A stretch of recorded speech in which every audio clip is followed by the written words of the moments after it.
मस्तिष्क के बारे में कल चर्चा कर रहे थे अपन, तंत्रिका तंत्र के बारे में, नर्वस सिस्टम, जिसमें मस्तिष्क के 3 भाग पड़े थे, अग्र मस्तिष्क, मध्य मस्तिष्क और पश्च मस्तिष्क।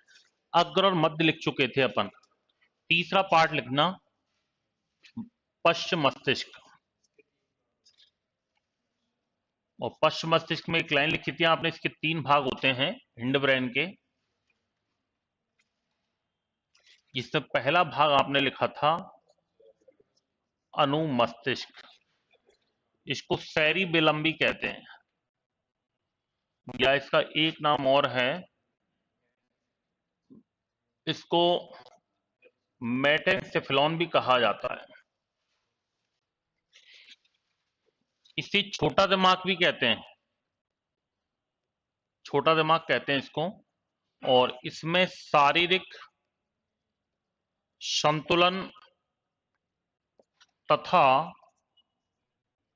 ऐच्छिक क्रियाओं के केंद्र होते हैं। इसमें शारीरिक संतुलन तथा ऐच्छिक क्रियाओं के केंद्र होते हैं, यानी जो हम इच्छा के अनुसार काम करते हैं उसके केंद्र कहां होते हैं? अनुमस्तिष्क में। और हमारी बॉडी का बैलेंस कौन बनाए रखता है? अनुमस्तिष्क। ये मस्तिष्क का दूसरा सबसे बड़ा भाग है। ये पहला तो है प्रमस्तिष्क, और दूसरा सबसे बड़ा भाग कौन सा होता है? अनुमस्तिष्क होता है। नशीले पदार्थों का सेवन करने से मस्तिष्क का कौन सा भाग प्रभावित होता है? पश्च मस्तिष्क का भाग अनुमस्तिष्क होता है। यानी जो नशीले पदार्थ होते हैं, कोई भी शराब, मॉर्फिन, कोडीन, कैफीन, जो भी होता है, नशीले पदार्थ के सेवन से यही भाग प्रभावित होता है, इसीलिए व्यक्ति का बैलेंस बिगड़ जाता है। दूसरा जो इसका पार्ट है उसका नाम है मेडुला ऑब्लांगेटा, और इसको मस्तिष्क पुच्छ कहा जाता है। क्या कहा जाता है? मस्तिष्क पूंछ कहते हैं इसको, मस्तिष्क की पूंछ कहा जाता है मेडुला ऑब्लांगेटा को। और इसमें अनैच्छिक क्रियाओं, अनैच्छिक का मतलब होता है जिन पर हमारा कोई नियंत्रण नहीं होता है, जैसे ब्लड प्रेशर, बीपी कम हो सकता है, बढ़ सकता है, हमारा कोई कंट्रोल नहीं है। हृदय धड़कन, धड़कन कम हो सकती है, ज्यादा हो सकती है, रुक सकती है, कोई कंट्रोल नहीं है। इसके अलावा जैसे खांसना, छींकना, जम्हाई, उबासी लेना, जम्हाई लेना, किसी चीज को निगलना, मिठाई को देखकर मुंह में पानी आना, श्वसन क्रिया, रेस्पिरेशन, संवातन क्रिया जिसको ब्रीथिंग कहते हैं, यानी श्वास लेना है, पलक झपकना है, आदि के केंद्र होते हैं। आदि क्रियाओं के केंद्र कहां पर होते हैं? मेडुला ऑब्लांगेटा में होते हैं। कहां पर होते हैं? मेडुला ऑब्लांगेटा में। और इसका जो सी पार्ट है उसका नाम है पोन्स। और पोन्स क्या काम करता है? ये पश्च मस्तिष्क के, हिंड ब्रेन के जो अन्य भाग हैं, ये इनको इनको जोड़ने का कार्य करता है। पश्च मस्तिष्क के अन्य भागों को जोड़ने का कार्य कौन करता है? पोन्स करता है। तो ये तीनों पार्ट किसके हैं? पश्चिम मस्तिष्क के। लिख लेना, पहले ये लिखना, फिर ये लिखना, फिर ये लिख लेना। तो ये पहला पार्ट हो गया मस्तिष्क।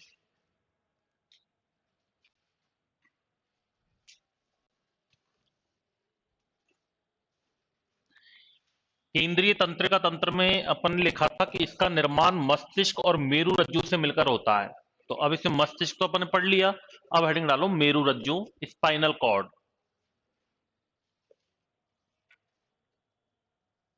Spinal cord, मेरुरज्जु।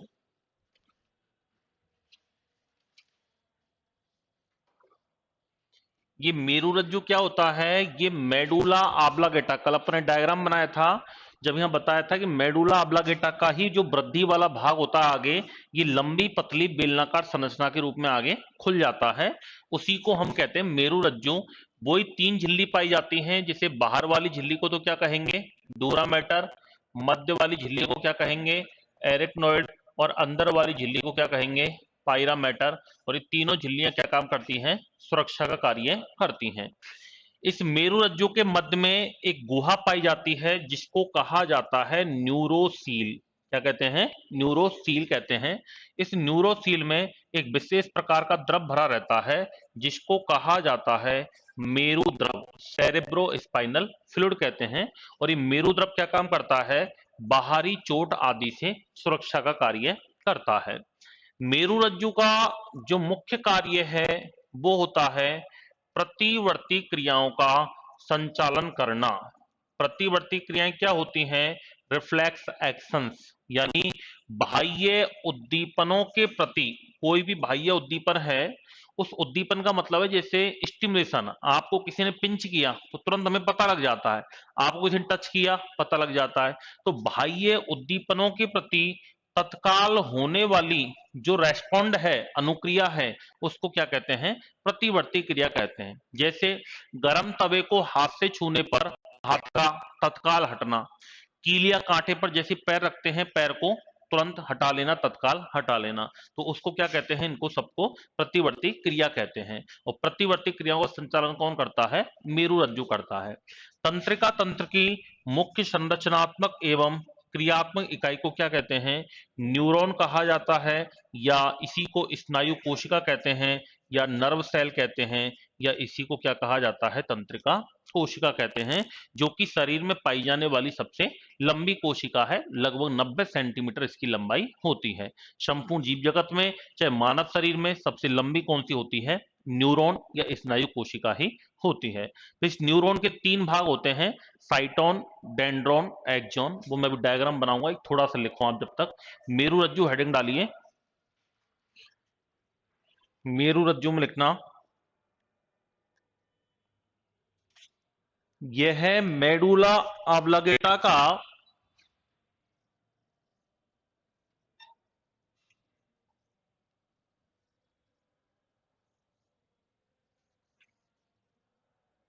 यह मेडुला ऑब्लिगेटा का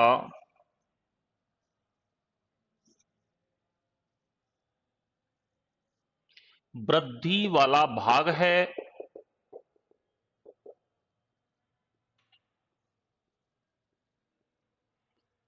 वृद्धि वाला भाग है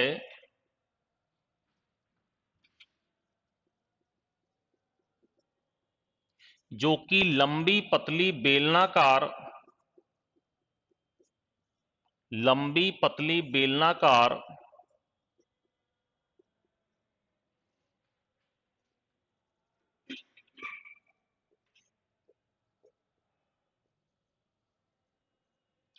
संरचना के रूप में पाया जाता है।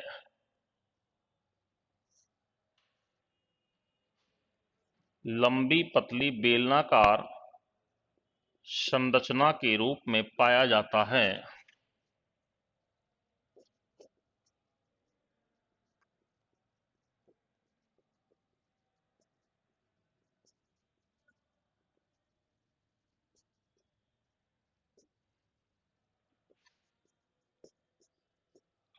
इसमें 3 झिल्लियां पाई जाती हैं।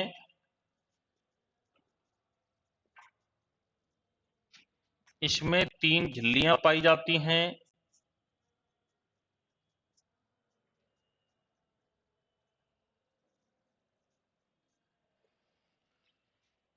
ड्यूरामेटर एरेक्नोइड तथा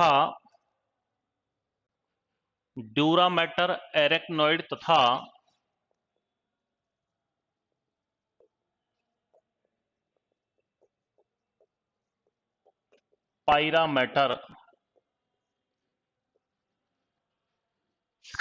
पायरामेटर ये तीनों झिल्लियां सुरक्षा का कार्य करती हैं। ये तीनों झिल्लियां सुरक्षा का कार्य करती हैं।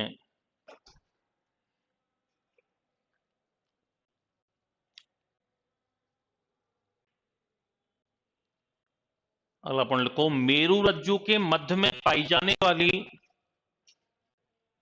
मेरुरज्जु के मध्य में पाई जाने वाली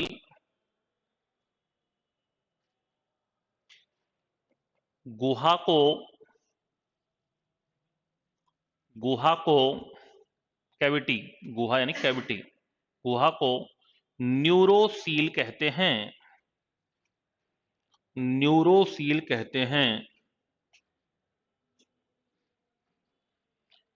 जिसमें मेरुद्रव सेरेब्रो स्पाइनल फ्लूइड, जिसमें मेरुद्रव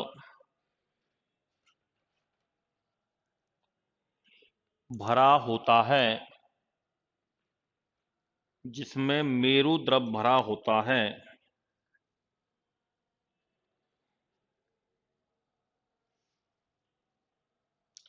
जो कि बाहरी चोट आदि से,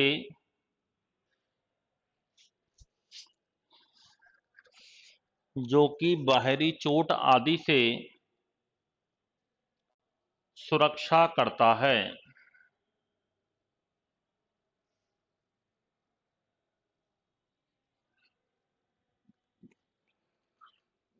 बाहरी चोट आदि से सुरक्षा करता है। अगला पॉइंट लिखो, मेरुरज्जु का मुख्य कार्य, मेरुरज्जु का मुख्य कार्य प्रतिवर्ती क्रियाओं का संचालन करना है।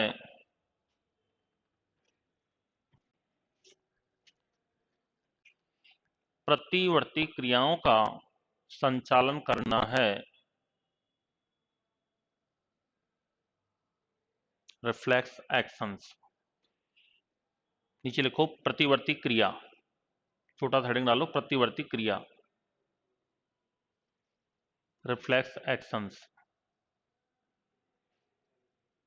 प्रतिवर्त क्रिया की परिभाषा लिखना, बाह्य उद्दीपनों के प्रति, बाह्य उद्दीपनों के प्रति, बाह्य उद्दीपनों के प्रति होने वाली, होने वाली तत्काल अनुक्रिया,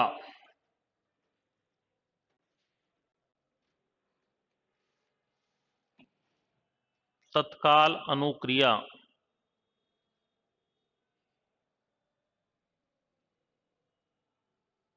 प्रतिवर्ती क्रिया कहलाती है। प्रतिवर्ती क्रिया कहलाती है।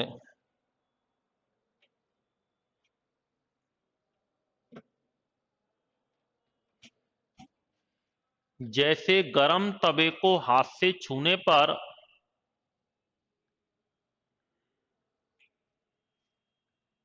जैसे गरम तवे को हाथ से छूने पर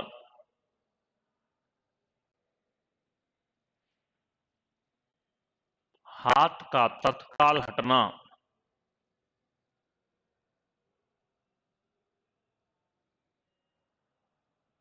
हाथ का तत्काल हटना। अगला पॉइंट लिखो, तंत्रिका तंत्र की मुख्य संरचनात्मक एवं, तंत्रिका तंत्र की मुख्य संरचनात्मक एवं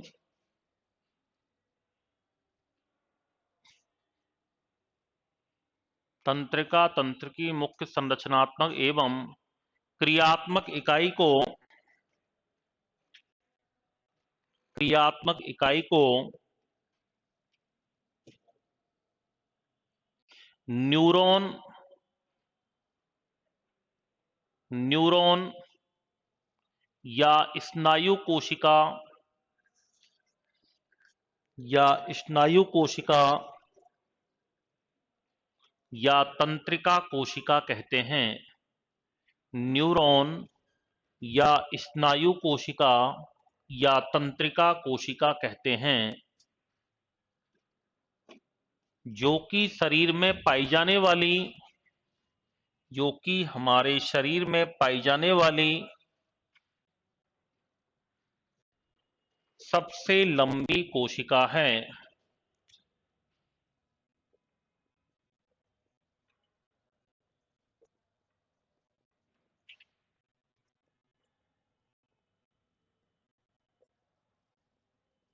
सबसे लंबी कोशिका है।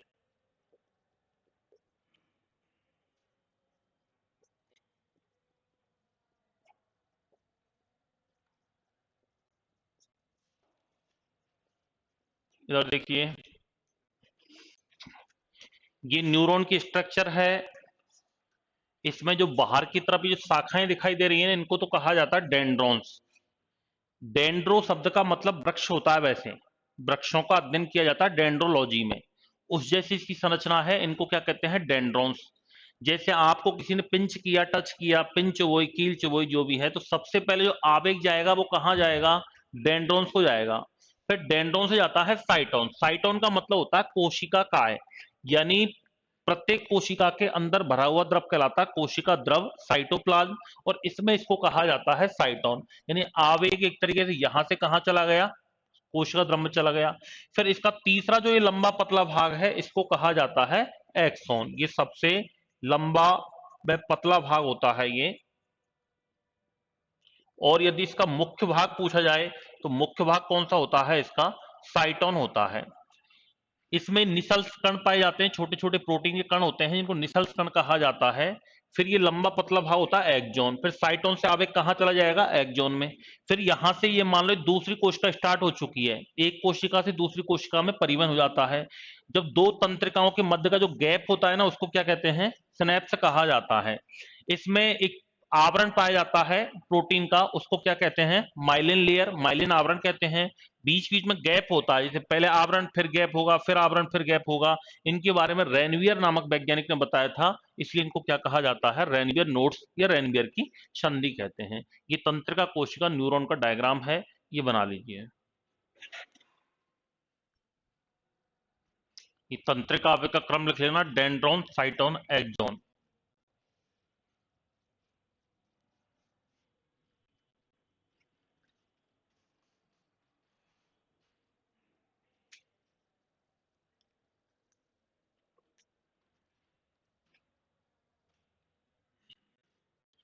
अब हेडिंग डालो, दूसरा नंबर पर डालना परिधीय तंत्रिका तंत्र।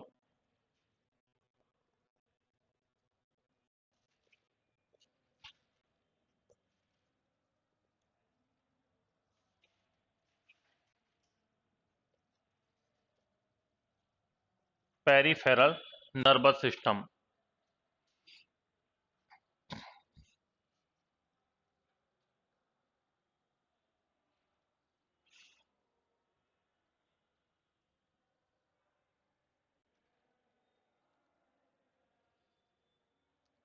परिधीय तंत्रिका तंत्र, पेरिफेरल नर्वस सिस्टम, इसका जो निर्माण होता है वो मस्तिष्क और मेरुरज्जु, ब्रेन और स्पाइनल कॉर्ड से जो नर्व निकलती हैं, तंत्रिकाएं निकलती हैं, उनसे मिलकर के होता है।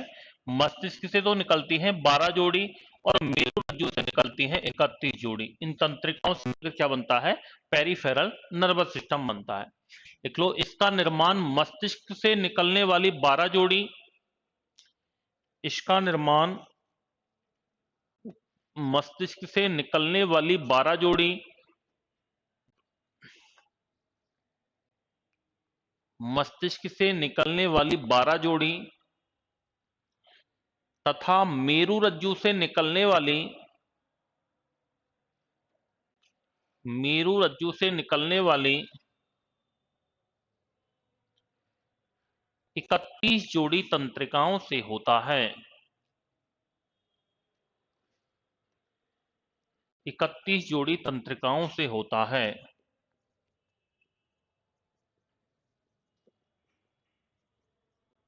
तीसरा नंबर डाल के लिखना, स्वायत्त तंत्रिका तंत्र।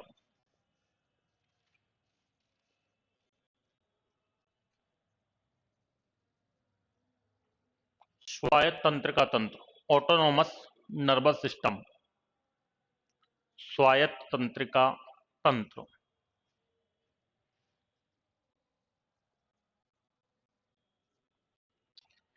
लिख लेना, यह दो प्रकार का होता है।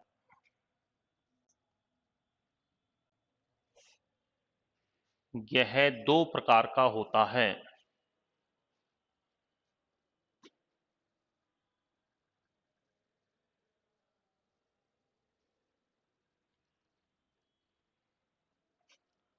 एक तरफ लिखना अनुकंपी और एक तरफ लिखना परानुकंपी। सिंपैथेटिक, पैरासिम्पैथेटिक,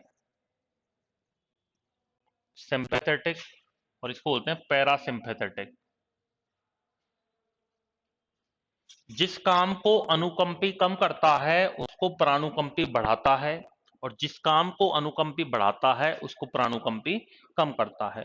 मोस्टली कामों को अनुकंपी बढ़ाता है, बाद में वो प्राणुकंपी क्या कर देता है, कम कर देता है। जैसे आपको डर लगा, अचानक हार्ट बीट बढ़ गई, तो बढ़ाएगा तो ये, वापस कंट्रोल एक कम कौन करेगा, प्राणुकंपी करेगा। जैसे पहला पॉइंट इसमें लिख लेना, हृदय धड़कन को बढ़ाता है,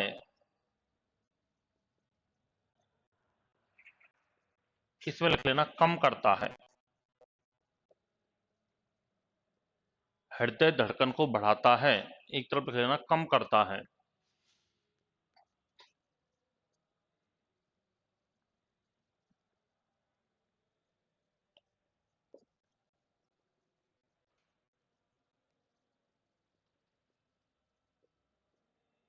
दूसरा लिखा, एड्रिनलिन हार्मोन के स्त्राव को बढ़ाता है।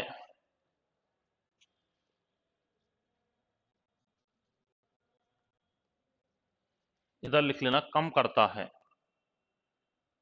एड्रिनलिन हार्मोन के स्त्राव को बढ़ाता है, इधर लिखना कम करता है।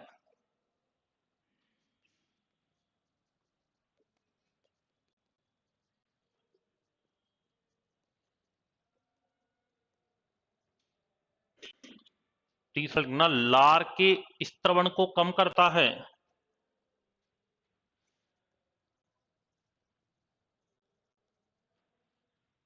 लार के स्त्रवण को कम करता है, उधर लिखना बढ़ाता है।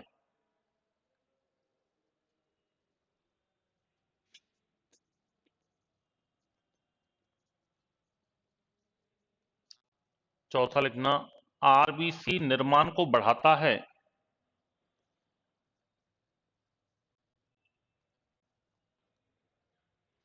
आरबीसी लाल रक्त कणिकाएं, रेड ब्लड कार्पल्स, आरबीसी निर्माण को बढ़ाता है, इधर लिखना कम करता है।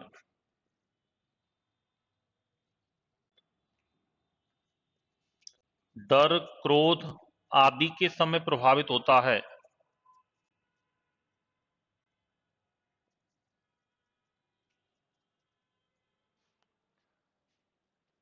डर, क्रोध आदि के समय प्रभावित होता है।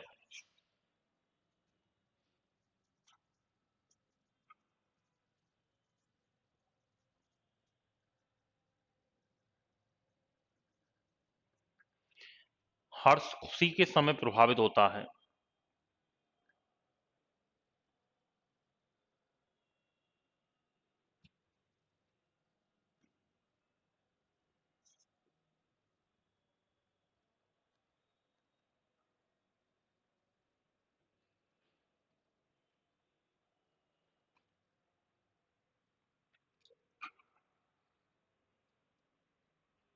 अगला लिखो, पसीने के स्राव को बढ़ाता है।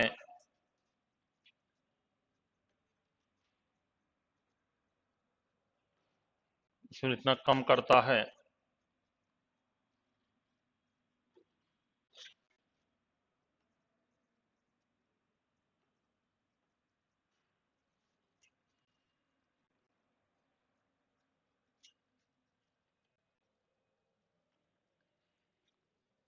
रक्तदाब को बढ़ाता है।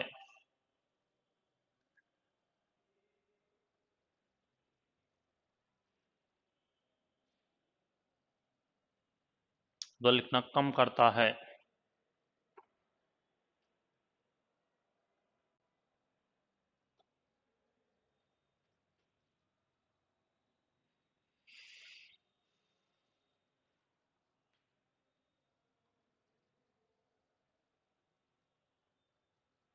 तो तीसरा हो गया स्वायत्त तंत्रिका तंत्र। तो पहला केंद्रीय तंत्रिका तंत्र, दूसरा परिधीय तंत्रिका तंत्र, और तीसरा स्वायत्त। स्वायत्त दो प्रकार का है, अनुकंपी एंड प्राणुकंपी। जिस काम को अनुकंपी बढ़ाता है उसको प्राणुकंपी क्या कर देता है, कम कर देता है। जैसे अनुकंपी हार्ट बीट को बढ़ाता है, प्राणुकंपी उसको वापस कम कर देता है। अनुकंपी एड्रिनलिन हार्मोन के स्त्राव को बढ़ाता है, प्राणुकंपी कम कर देता है। ये लार के स्त्रवण को कम करता है तो वो उसको बढ़ाता है। ये आरबीसी निर्माण को बढ़ाता है तो वो क्या करता है, कम करता है। ये डर, क्रोध आदि के समय प्रभावित होता है, वो हर्ष, उल्लास, खुशी के समय प्रभावित होता है। ये पसीने के स्राव को बढ़ाता है और ये क्या करता है, कम करता है। ये ब्लड प्रेशर को बढ़ाता है, वो क्या करता है, कम करता है।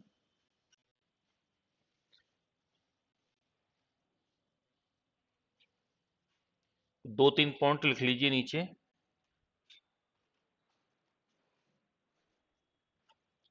एमआरआई, एमआरआई का पूरा नाम होता है मैग्नेटिक रेजोनेंस इमेजिंग। एमआरआई का पूरा नाम पूछा सकता है मैग्नेटिक रेजोनेंस इमेजिंग, और इससे तंत्रिकाओं की जांच की जाती है।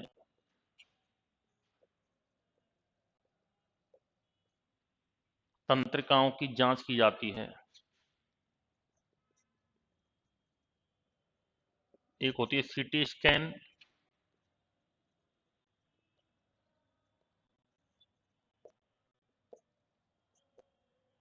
कंप्यूटराइज्ड टोमोग्राफी, इससे मस्तिष्क की जांच की जाती है सीटी स्कैन से। अन्य अंगों की भी होती है मस्तिष्क के अलावा सीटी स्कैन।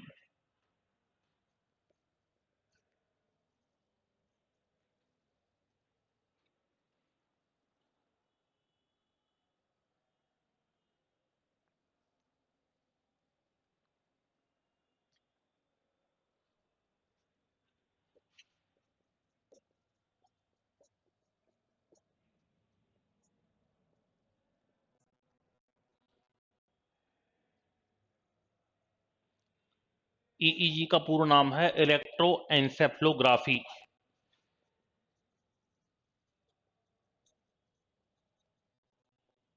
कि ब्रेन की जांच की जाती है, इलेक्ट्रोएन्सेफलोग्राफी।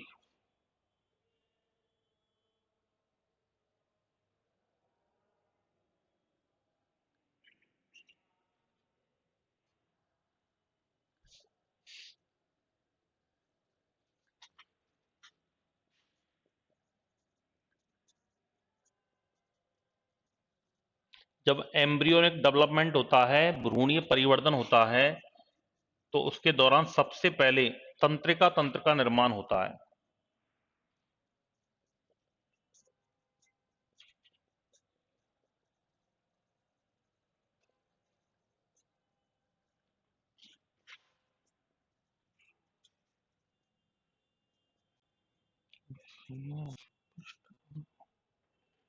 एम्ब्रियोनिक डेवलपमेंट के दौरान सबसे पहले नर्वस सिस्टम ही बनता है।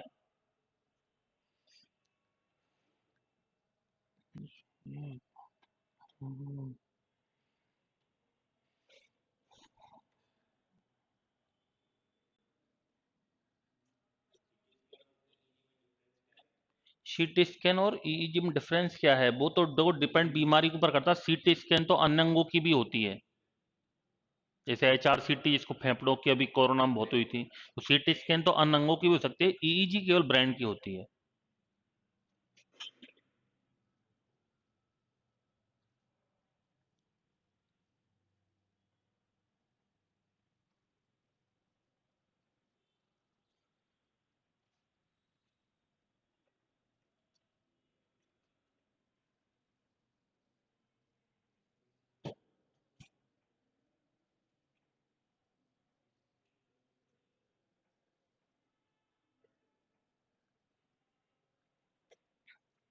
ये आपका कंप्लीट हो गया तंत्रिका, तंत्र, नर्वस सिस्टम। कल पढ़ेंगे अपन कंकाल तंत्र, स्केलेटन सिस्टम।